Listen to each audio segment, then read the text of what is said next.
안녕하세요. 윌리엄 리입니다. 브레인레스 문재인 정권. 오늘 방송을 쉬고 싶었는데 오늘 지적하는 상황에 혼란을 틈타 탄핵 찬성파들이 기승을 부릴 조짐이 있어 기승을 부릴 조짐이 있어 아니라 이미 기승을 부리고 있습니다. 불가피하게 분명히 해야 할 부분이 있어서 말씀드립니다. 요즘에 윤석열이 문재인 정권을 위태롭게 할 짓을 과연 하겠는가에 대한 논란이 있습니다.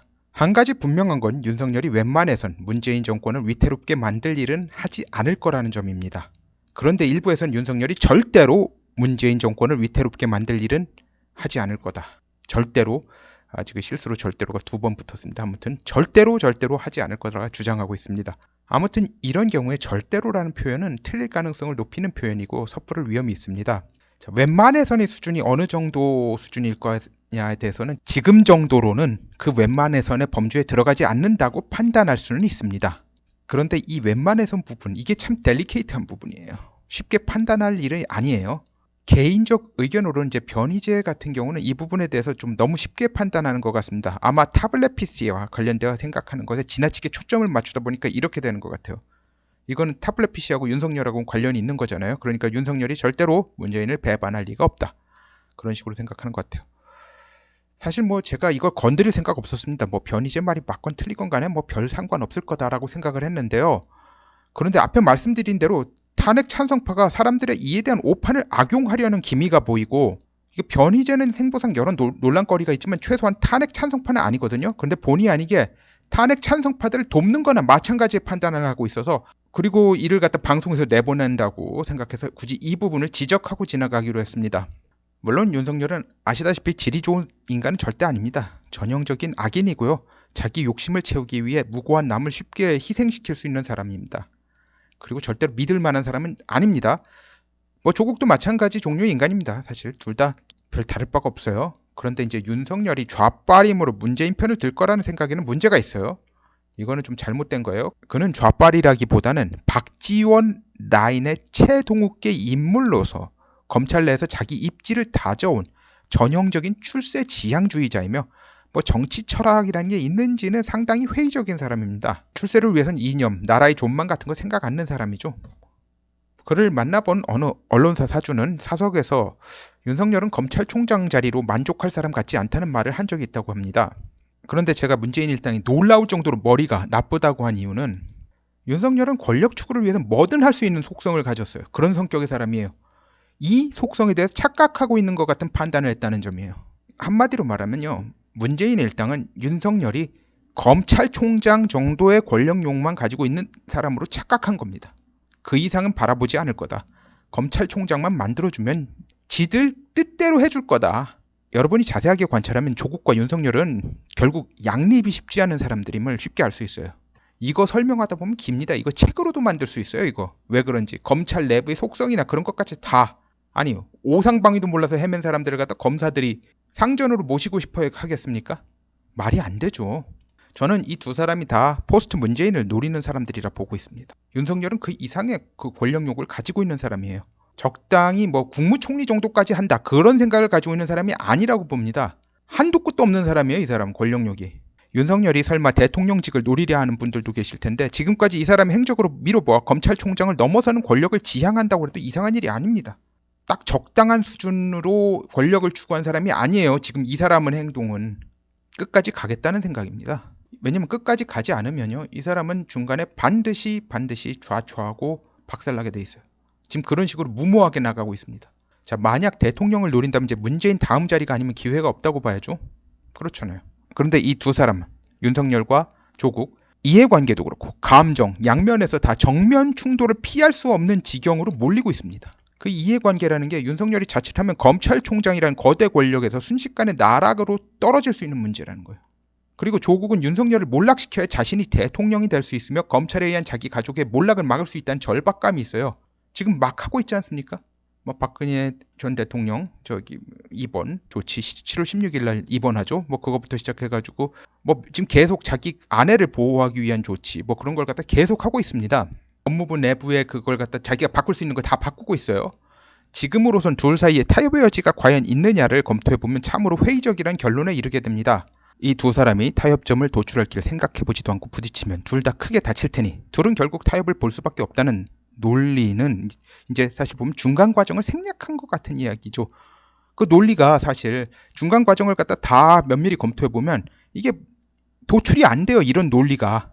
자, 왜 그런지 계속 봅시다.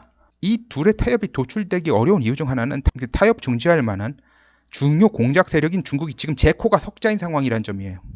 홍콩 문제가 이제 중국 국내 내정의 불안정으로 연결되어 북경의 술집은 몇 달째 모두 영업을 정지시킬 정도로 신경이 곤두서 있습니다. 한국의 87년도 6월 대규모 반정부 시위가 결국 89년 천안문 사태의 발단이 된 과거를 무시하고 촛불 시위로 박근혜를 축출하는 공작을 한 시진핑이 부메랑을 맞고 있는 셈이에요. 자, 그리고요. 문재인 정권이 윤석열한테 너무나도 큰 권력을 허용하고 말았어요. 그걸 넋놓고 있었던 거예요. 문재인 정권의 안정을 위해서 윤석열을 견제를 했어야 되는데 견제를 하나도 안 했어요. 지금 와서 견제를 하려고 하니까 안 되는 거예요. 윤석열이 중앙지검장을 지낼 때 검찰의 요직을 자기 인맥으로 채워나갈 적에 이를 방치했습니다. 타블렛 PC권으로 박근혜 모함에 적극 앞장선 윤석열이 문재인 정권에 끝까지 적극적으로 협력할 것이라고 너무 쉽게 믿은 겁니다. 그래서 현재 검찰 내에서 검찰 요직에 윤석열을 견제하거나 껄끄럽게 할 만한 검사가 거의 남아있지 않다고 합니다. 평검사 중에서는 문재인 쪽에 충성하는 검사가 있어요. 그런데 요직에 있는 검사들은 다 윤석열에 절대 충성하는, 진짜 한마디로 호위무사들입니다.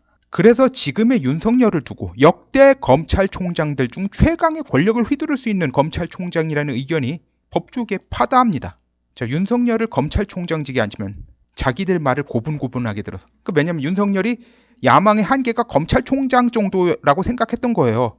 그래서 그러면 그 다음엔 고분고분하게 들면 검찰 힘을 약화시키는 것에 총대를 맬 것이라고 너무나도 쉽게 믿은 것 같습니다. 그리고 조국과 윤석열의 성격을 살펴보면요. 이 두 사람 다 무모한 성격이 있어요. all or nothing, 밀어붙이는 성격이 다분한 사람들입니다. 극단적 자기중심주의, 극단적 권력 추구 성향, 그리고 지금 현재 극단적으로 둘의 이해관계가 대립에서 벗어날 길이 보이지 않아요. 데드락이라고 하죠. 맞물려가지고 빠져나갈 수 없는 걸 데드락이라고 그래요. 스테일메이트라고도 하죠. 완전히 지금 어떻게 해볼 수가 없어요. 둘 간의 힘의 균형이 깨지기 쉽지 않은 상황이에요. 지금으로서는 누가 우위에 있다고 쉽게 말을 할 수가 없어요. 윤석열이 좀 다소 우위입니다. 언론이 좀 윤석열을 갖다 편드는 그런 것도 있고 해가지고 윤석열이 지금 다소 우위예요. 근데 엄청나게 우위도 아니고요. 이조차 언제 뒤집어질지도 모르는 불안정한 우위예요, 지금. 그러니까 윤석열이 우유부단하게 판단할 여유가 없어요. 제가 전에도 말씀드렸지만 이 좌파 내부의 이 갈등이나 이런 것을 갖다 김정일, 김대중이 이 사람들이 다 코디네이션을 했었어요. 이걸 갖다 중재를 하고 가라앉혀주고 심지어는 뭐 숙청 뭐 그런 것 단계까지 해서라도 이게 분란이 가라앉혔는데 이 두 사람이 살아있었으면요. 이 상황에서 분명 조국을 희생시키고 수습했을 겁니다.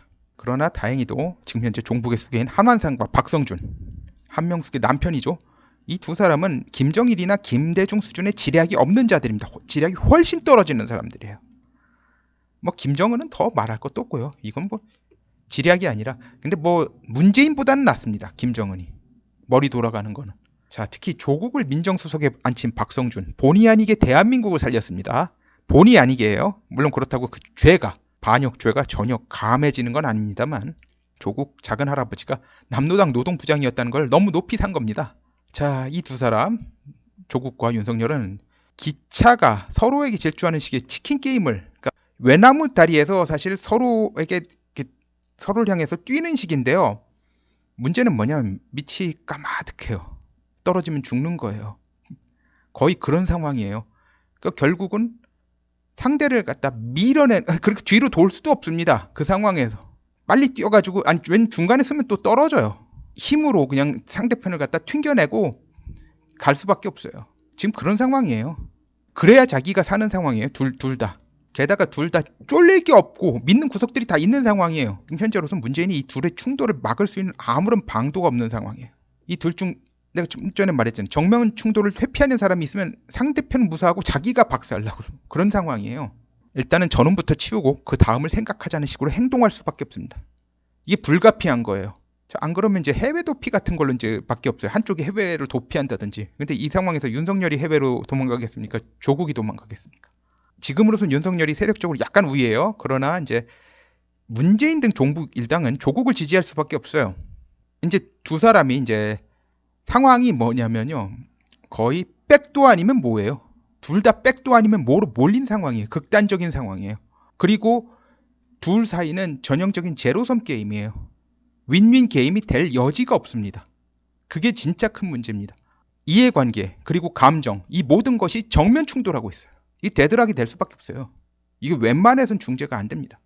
이 중재가 안 되면 결국은 뭐냐면 김정일이나 김대중 같은 사람이 있었으면 둘 중에서 힘이 조금이라도 여류에 있는 사람을 갖다 쳐내고 상황을 갖다 정리를 했을 거라는 거예요. 그리고 나서 나중에 윤석열이 마음에 들지 않는다. 그러면 윤석열도 나중에 적당한 기회 봐가지고 쳐내는데 일단은 상황을 가라앉혔을 거예요. 그런 식으로 해가지고. 근데 이제 박성준의 경우는 권위가 달린 문제예요. 여기서 박성준 권위가 와르르 무너집니다. 조국 쳐내면. 이 사람이 평생 동안 그 종북질 했던 것이 다 부정되는 셈이에요. 그러니까 이 사람 위해서라도 조국 포기 못합니다. 자, 검찰 수사관이 괌에서 조범동과 만나서 조범동이 이제 조국의 오촌 조카죠. 여기 조국 펀드하고 관련돼 있는 사람 해외로 도피하고 있었는데 그 조범동과 만나서 그를 회유해서 임의 동행 형식으로 한국으로 데려왔어요. 사실 자진 귀국이나 마찬가지입니다. 조범동은 도피 중 의문의 사망을 당할 수 있다는 공포 때문에 이런 선택을 했다고 봅니다.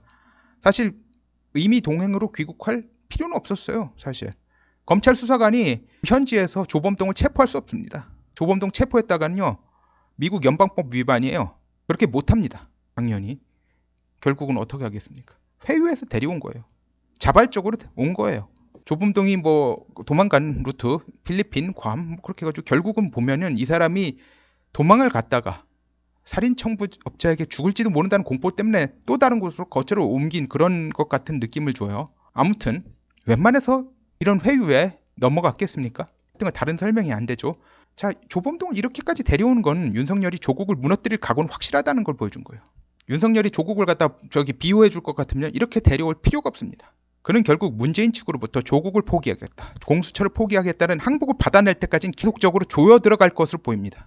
다른 수가 없어요. 노웨이 아웃이에요. 진짜 지금 윤석열 입장에서 이거 항복을 받아내야 됩니다. 그래야지 자기도 권력을 추구할 수 있는 여지가 생기고 살아남는 거예요. 안 그러면 중간이 없어요. 적당히 끝날 수가 없어요. 자기는 그냥 구치소 가는 거예요. 하지만 이제 여전히 문재인 정권을 무너뜨리는 건 피하겠다는 염두에 두겠지만 일단 그보다는 항복을 받아내겠다는 걸 우선시할 거예요. 왜냐면 일단은 문재인 정권을 갖다 무너뜨리지 않는 것보다 더 중요한 건 지금 현재 윤석열 입장에서는 항복을 받아내는 거예요. 안 그러면 이제 결국 구치소행 받아들일 수밖에 없어요. 진짜 숙청되는 거예요. 그런 상황을 몰리기 때문이에요. 아무튼 문재인 정권은 조국과 윤석열 정면 충돌의 충격파를 이겨내지 둘이 더구나 문제가 뭐냐면 둘이 가진 권력이 둘 다 커요. 엄청 커요. 이 부딪히면 이 충격파가 엄청 클 수밖에 없습니다. 이게 정권을 갖다 완전 박살낼 수 있을 정도의 충격파를 낼 수도 있어요. 사실 여기서 문재인 정권이 쫄리면 조국을 갖다 포기하고 윤석열에게 항복해야 돼요. 근데 아까 말한 이유 때문에 박성준의 권위가 또 있고 그래가지고 그리고 북한에서도 조국의 임명을 빨리 강행하라고 했었잖아요. 그리고 윤석열은 기본적으로 자기네들 본류가 아니에요. 그냥 기회주의적 출세 지상주의자예요. 좌빨이 아니라. 그러니까 자기들 입장에서는 받아들일 수도 없어요. 그러니까 결국은 윤석열한테 항복할 수도 없어요. 그냥 정면 충돌할 수밖에 없습니다. 자, 이겨내지 못하면 정권이 붕괴할 수도 있지만 정면 충돌을 막을 뾰족한 수가 보이지 않습니다. 게다가 이 사람들은요. 여태까지 지금 너무 잘 흘러왔어. 상황이 너무 잘 흘러왔어.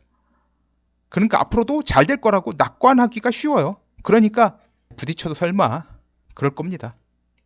자, 상황이 이렇게 돌아가니까 문재인 정권이 자가 붕괴되면 권력을 거저 주워 먹겠다고 탄핵 찬성파들이 시체 냄새 맡고 날아드는 콘도르 같은 짓을 하는 겁니다. 이게 정확한 용어로는 콘도르가 아니라 벌처예요. 벌처, V-U-L-T-U-R-E, 벌처예요.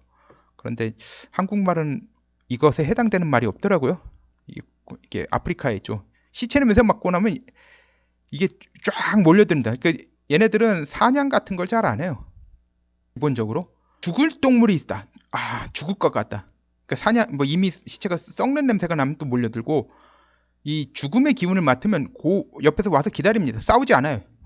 죽을 때까지 기다리고 먹으려고 옆에서 기다립니다. 지금 이 벌처나 마찬가지예요. 지금 탄핵 찬성파들이 저쪽 박살 나겠구나. 그런데 우리가 권력을 갖다 거저 먹어야 되는데 접수해야 되는데 이게 손 안 대고 코 풀어야 되는데 제일 방해되는 게 뭐냐? 탄핵 반대파들이에요. 지금 그러니까 문재인 정권을 갖다 물리치려면은 우리 이름으로 모여야 된다라고 하는 거예요. 실제로 얘네들은 문재인 정권을 무너뜨릴 생각이 없어요. 문재인 정권이 무너지면 거저 먹을 생각만 있는 거예요. 지금까지 행동을 보세요. 얘네들 밑으로 모인다는 게 얼마나 멍청한 일인지 참. 결국 한국의 종북들은 김정일과 김대중 죽고 난 뒤에 두 사람을 대체할 만한 중심적 인물을 세우지 못하고 그전까지 장악해놓은 정치, 언론 그리고 법조계의 진지적 조직화로 지금까지 위세를 떨친 겁니다. 그런데 이제 김정일과 김대중 같은 인물이 없으니까 위기에 자초하고 그리고 극복할 만한 능력이 없어서 지금 상황이 이르렀습니다. 그러니까 한국에서 알고 보면 우파고 좌파고 다 지리멸렬합니다. 지리멸렬하지 않은 게 없어요. 오늘은 여기까지 하겠습니다. 감사합니다.